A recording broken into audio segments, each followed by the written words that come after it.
голоса говорит пока. Пора. И пальто на гвозде, шарф в рукаве и перчатки из кармана шепчут: подожди до утра. До утра. Но странный стук зовет дорогу. Может, сердце, а может, стук в дверь.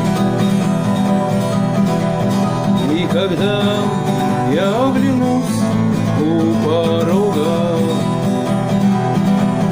я скажу одно лишь слово: верь.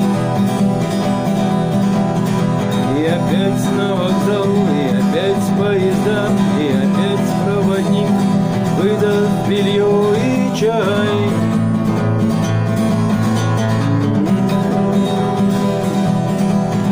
И опять не усну, и опять под грохот колес мне послышится слово прощай.